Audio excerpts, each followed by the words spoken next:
जय जोहार संगवारी हो। अगर आप मन ला हमार वीडियो पसंद इस होही तो वीडियो ला लाइक करो और चैनल ला सब्सक्राइब जरूर करो।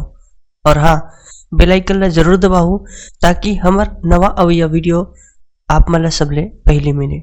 जय जोहार, जय छत्तीसगढ़।